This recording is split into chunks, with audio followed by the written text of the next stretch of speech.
Olá, amigos do canal Investir Cada Vez Melhor. Gravo aqui o encerramento da semana, no dia 13 de maio de 2022. Uma semana extremamente importante, onde eu vou mostrar dados para vocês do que eu espero para os próximos dias e semanas. Vem comigo.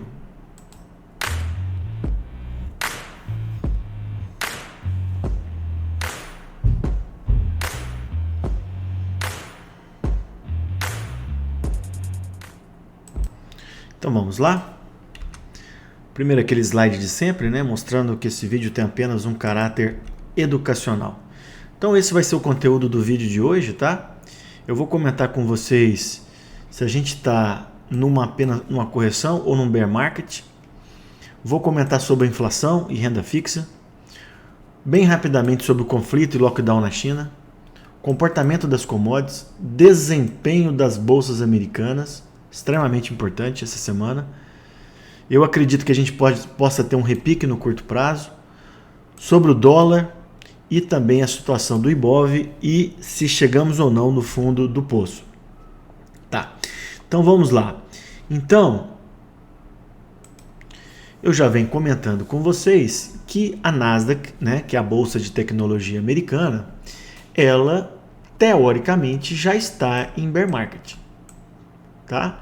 Do topo até o fundo agora, a Nasdaq perdeu praticamente 30%.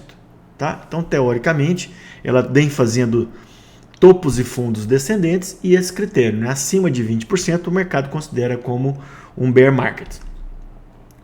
Inclusive, eu mostrei isso para vocês, algumas casas de análise no Brasil, eles estão indicando short na bolsa americana para proteção das outras posições compradas, ou seja, eles estão vislumbrando um desempenho melhor da bolsa brasileira em relação à bolsa americana.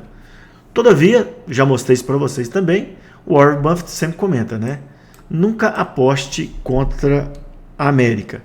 Eu comentei na semana passada, né? Eu evito de ter posições short, mas o que eu fiz, né, nos últimos tempos é diminuir um pouquinho a posição comprada em virtude dos sinais de baixa recentes. As Big Techs perderam muito dinheiro, né? E isso aqui eu queria relembrar para vocês, né? A gente vê, a Nasdaq caiu 30%. A Amazon caiu mais. O Facebook, mais de 50%. Netflix, mais de 70%. A Apple está se segurando um pouquinho mais, essa semana caiu um pouco. Tá? Lembrando que a Apple é a maior posição do fundo não, da empresa do Warren Buffett. Google também caiu e a Microsoft também caiu um pouco mais essa semana. Então nós temos que entender que dentro da composição do índice existem várias ações. Outras ações que eu nem citei aqui foram completamente arrasadas, com quedas aí de 70%, 80%, 90%. Então a gente está diante de uma forte correção no mercado americano e que na Nasdaq a gente já poderia chamar de bear market. Eu mostrei esse gráfico na semana passada para vocês. Olha lá, no último ano, Apple mais ou menos 20%, Microsoft 10%, Google 0 a 0, Amazon 30% de queda, Facebook 36%, Netflix 63%. Tá? Bom, um outro conceito que eu comentei com vocês foi que o bear market, por Charles Down, né, que é o pai da análise gráfica, seria um mercado de baixa com uma duração além de 6 meses. E eu estava revendo que a Nasdaq, a gente já tem esses 6 meses. Ela fez o topo em novembro do ano passado, tá? Já o S&P e o Dow Jones, a gente não tem ainda esse critério de bear market. Isso é controverso. Você vai ver aí nas redes sociais muitas pessoas já chamando de bear market. Mas o mais importante de vocês entenderem é que a gente está numa tendência de baixa no curto prazo. O mercado vinha numa longa tendência de alta, porém a Nasdaq de novembro para cá e o S&P e o Dow Jones de janeiro para cá começou a fazer topos e fundos descendentes. É assim que a gente caracteriza uma tendência de baixa por análise técnica. O mercado sobe, cai, aí depois sobe mais um pouquinho, faz um topo menor do que esse e assim por diante. Topos e fundos descendentes. Isso é que é uma tendência de baixa. Tá?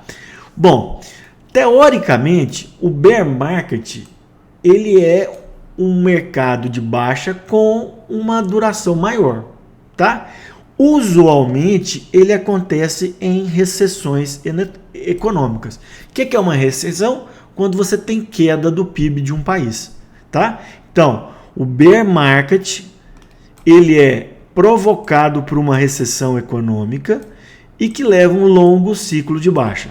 Tá? Bom, eu vi um vídeo muito interessante nessa semana do Larry Williams, que ele comentando a relação entre alguns indicadores e o processo de recessão.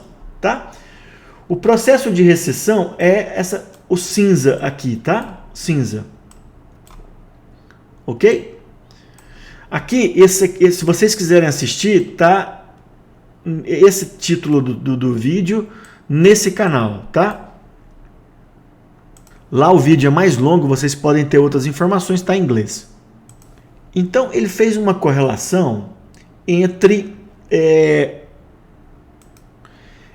os yields de 10 anos, tá? Menos de 2 anos do Tesouro Americano, tá? E correlacionou com as recessões. Percebam que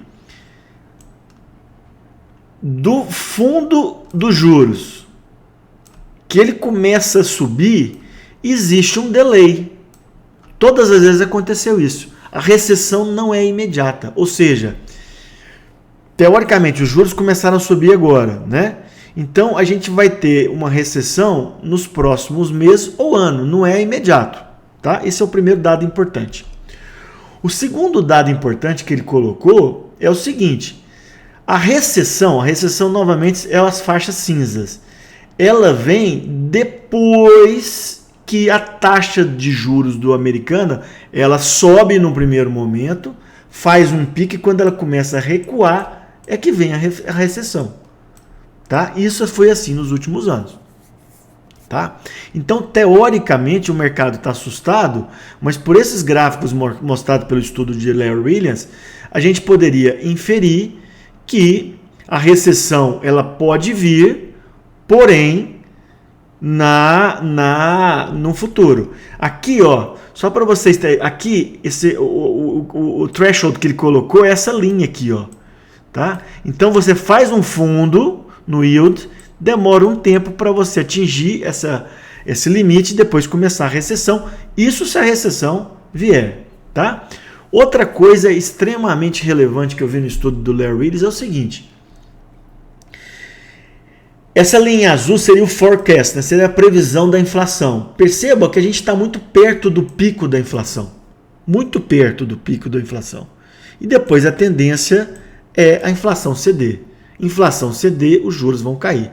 Então tem tudo para a gente ter essa subida dos juros no mercado americano durante esse ano, mas em algum momento mais para frente, no final do ano ou ano que vem, a inflação vai ceder e talvez a gente vai parar a subida nos juros americano. Então, para finalizar, aqui um resumo de tudo. A gente está numa tendência de baixa de curto e médio prazo, tá? Alguns já consideram bear market, que usualmente está relacionada à recessão, coisa que a gente não tem ainda. Nesses estudos que eu acabei de mostrar para você, do Larry Williams, mostra que a recessão, se vier, ela vai vir daqui a alguns meses ou até ano, ok? Bom, então vamos lá continuar o nosso vídeo. Inflação. Olha aqui, sobre aquele pico da inflação. A inflação do mês retrasado nos Estados Unidos foi 8,5% e acumulada, né, no ano. E agora 8,3%. Então já é um primeiro sinal que ela pode estar cedendo. No Brasil, ainda a inflação ela ainda está em alta, olha, 12 meses 12,3%, mas a gente vem comentando com vocês que aqui o Banco Central já subiu a taxa de juros e como existe um delay para a eficácia da taxa de juros, muito provavelmente a inflação aqui no Brasil também vai ceder, tá? O juro nos Estados Unidos está menos de 1 atualmente, aqui no Brasil 12,75. Curiosamente, nessa semana, os mercados tiveram um desempenho ruim no começo da semana, né? Mas a taxa de 10 anos nos Estados Unidos cedeu. Lembrem-se da semana passada que ela chegou a bater a 3,14, 3,15. Ela foi até 2,80 mais ou menos. Fechou hoje a 2,92, tá? Segundo algumas pessoas que eu escutei, muita gente comprou título, essa maior demanda por título acaba diminuindo os yields, que são os juros do negócio. Lembrando que se você pega a taxa de 1, que é a do Fed, ou a taxa de 10 anos, que é 3, e diminui a inflação, os juros nos Estados Unidos ainda são negativos. No Brasil, a taxa Selic ainda está em 12,75, a reunião do Copom em 4/5, e possivelmente a gente vai ter mais uma alta de meio ponto. Aquilo que eu mostrei com o ex-diretor do Banco Central, o Luiz Fernando, comenta que, para ele, um cara muito experiente, ele acha que 13,25 vai ser o suficiente para frear a inflação e ela começar a cair nos próximos meses. Bom, títulos públicos. Em abril, as taxas estavam em 12,20, os juros subiram, né? Os juros subiram, as taxas também subiram. Quando a taxa sobe, o preço unitário cai, nessa balancinha aqui, tá? E agora percebam que a gente está meio estável na última semana. O que aconteceu? Praticamente não mudou, de 12,60 para 12,59, tá? Por isso que eu acredito, eu já comentei com vocês nos vídeos anteriores, que eu acho que está na hora da gente investir em renda fixa, tanto o Tesouro Inflação como o pré-fixado, tá? Acertar o timing correto é praticamente impossível, então o ideal é que você vá comprando paulatinamente toda semana, tá? Uma coisa é certa, se a gente comparar a Selic com os juros de longo prazo, o que aconteceu? A gente já está caindo já, essa curva já está invertida, ou seja, o mercado acredita que a Selic em algum momento agora ela vai parar de subir e depois cair em virtude do controle da inflação.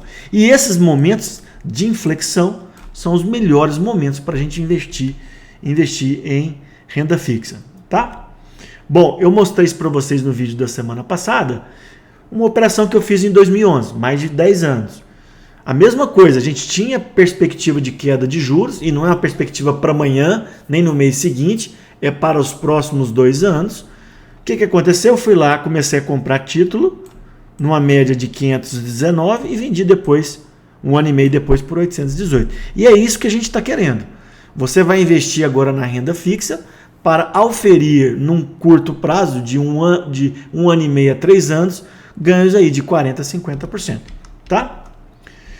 Essa aula minha do Tesouro Direto está lá, eu explico melhor isso, está bem legal.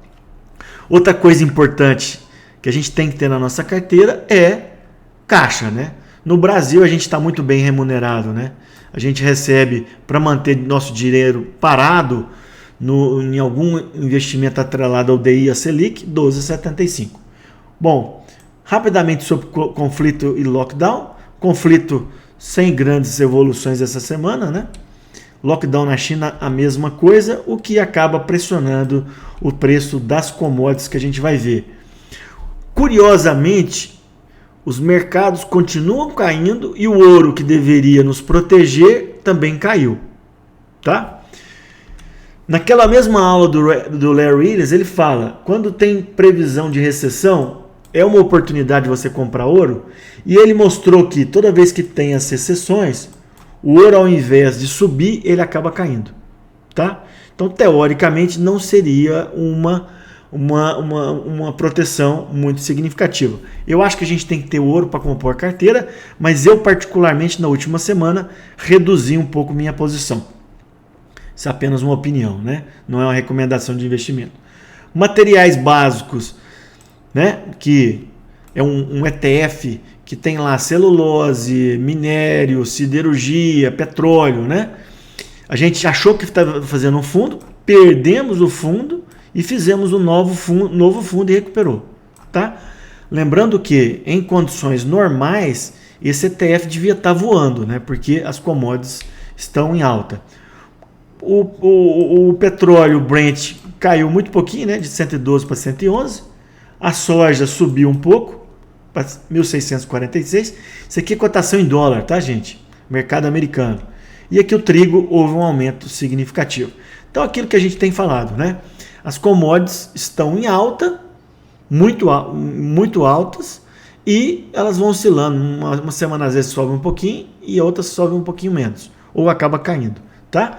Mas sempre em patamar muito alto. Bom, falar agora sobre o importante desempenho das bolsas americanas. Bom, Nasdaq, a gente já comentou, né, que ela vem numa tendência de baixa, num bear market, perdeu esse suporte e aí nós fomos fazer novo fundo. Só que aqui, ó, a gente deixou um candle em análise gráfica que a gente chama martelo. Usualmente, esse candle significa fundo, mesmo que seja de curto prazo. O que a gente espera num ativo de tendência de baixa? Ele foi lá, ó, caiu, subiu, caiu. Agora a gente espera um repique de alta para depois fazer novas baixas, tá? Então a Nasdaq está sinalizando repique de alta dentro de um bear market na Nasdaq, tá? Isso é importante. S&P, a mesma coisa. Caiu, subiu. Isso aqui é uma evolução de meses, tá, gente? Caiu de novo e olha o que a gente fez aqui no gráfico semanal, um martelo, tá? Eu lembro quando eu estudei isso há uns 12 anos atrás, tinha um trader que chamava isso aqui iguana de alta. Quando a gente tem um mercado, ele começa muito negativo e termina positivo a semana. Isso aqui, usualmente, se romper a máxima dessa semana, a gente deve ter uma boa evolução. Lembrando que nós estamos numa tendência de baixa.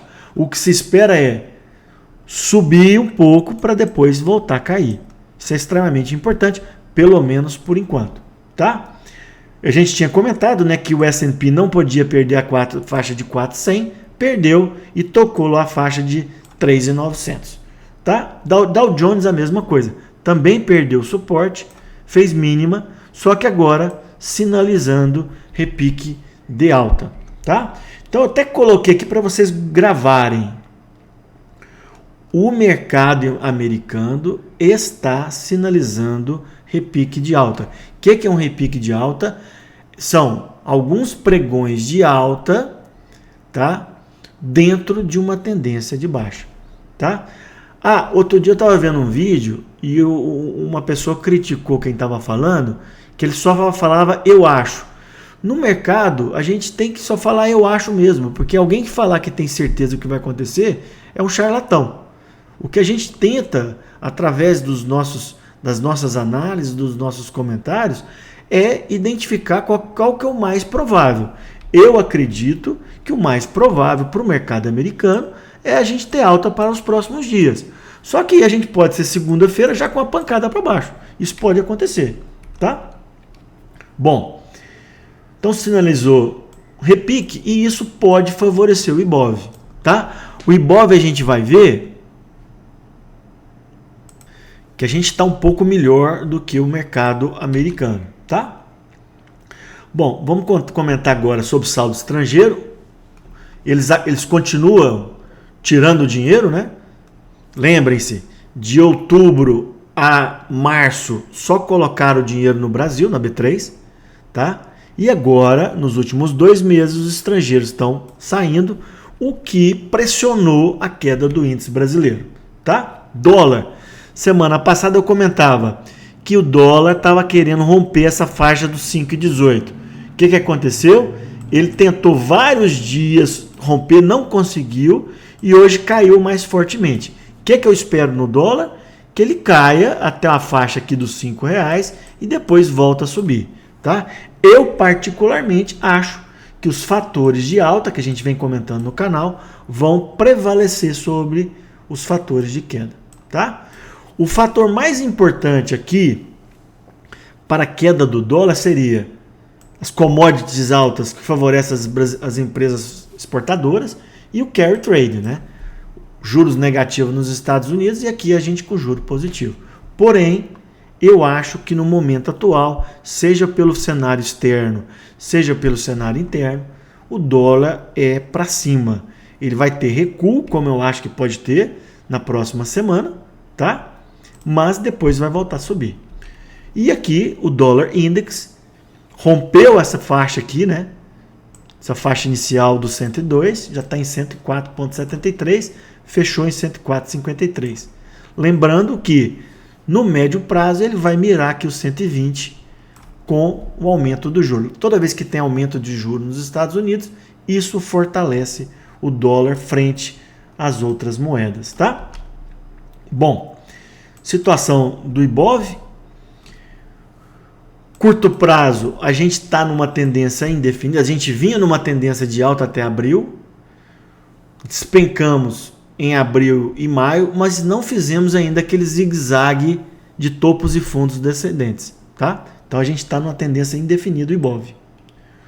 No curtíssimo prazo, o viés é positivo pelas bolsas americanas, que eu acabei de comentar, e a gente vai mostrar no gráfico do Ibovespa que a gente fez fundo, tá? Do ponto de vista fundamentalista, o PL, que é o preço-lucro da bolsa, está muito baixo, em torno de 6,5, muito abaixo da média histórica, e várias empresas estão fazendo recompra de ações. O que é isso? A empresa ela usa o caixa que ela tem para comprar suas próprias ações, que isso é muito bom para os acionistas, tá? E elas só fazem isso quando o nível de preço está muito baixo, como atual, tá?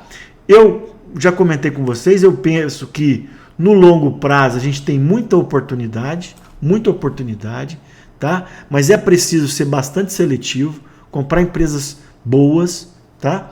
Não exagere, porque tá barato, pode ficar mais barato ainda, e faça a diversificação, né? Nós já comentamos sobre renda fixa, sobre caixa, estamos comentando agora sobre renda variável.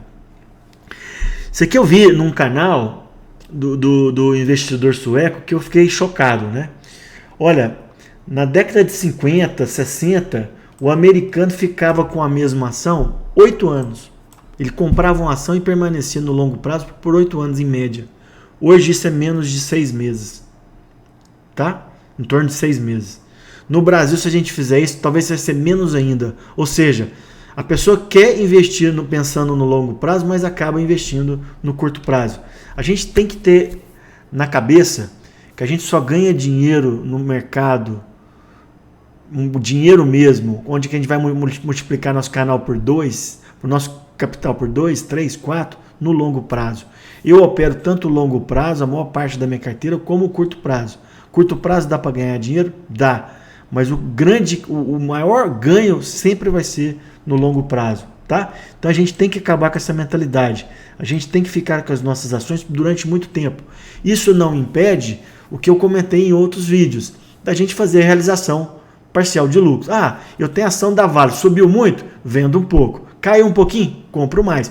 Mas eu sempre tenho ela em carteira visando o longo prazo. Bom, há 2 semanas atrás a gente estava em cima do suporte, em 108. O que aconteceu?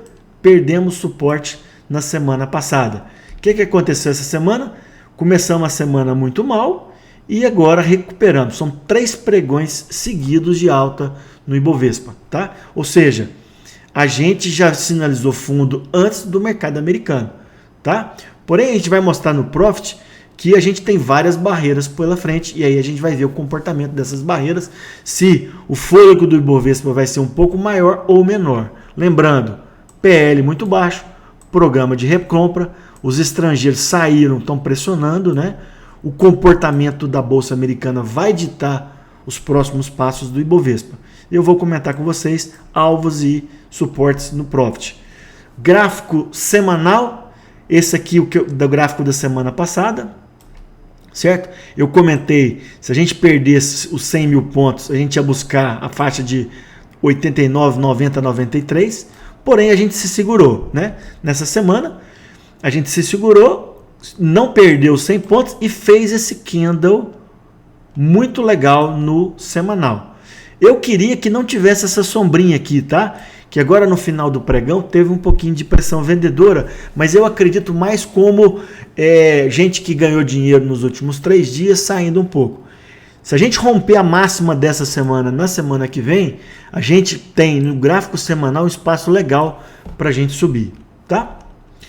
Bom, isso aqui eu mostrei para vocês também.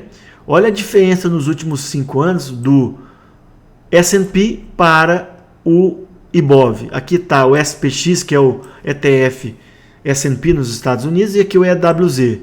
Enquanto lá subiu 70% nos últimos anos, mesmo com a queda, né? Nos últimos 5 anos, aqui está em queda, né? Então o ciclo lá, ele tem muito mais espaço para correção do que a gente, tá? Porque a gente teve um desempenho muito ruim nos últimos 5 anos. Aquilo que eu mostrei do Charles, né, do Economista Sincero, ele acredita que o mercado esteja aqui, né? Eu acho que o nosso a gente está aqui, na depressão, tá? Pronto para um novo ciclo de alta. O mercado americano possivelmente ainda está nesse meio aqui, tá? Bom, vamos para o Profit para a gente encerrar o vídeo. Beleza, eu estou aqui com um gráfico diário do Ibovespa, certo? Gráfico diário. Então a gente fez fundo acima do suporte aqui, que eu tinha mostrado para vocês, e a gente vem em 3 pregões de alta. Percebam que nós vamos começar já a encontrar a resistência, encontrou hoje, que é essa resistência aqui, em 107.700. Logo em seguida tem a outra resistência e a média de 20 períodos. Ou seja, pelo gráfico diário, a gente já está em cima de resistência, o que pode segurar um pouco o mercado. Todavia, pelo gráfico semanal, a gente tem mais espaço para subir, tá?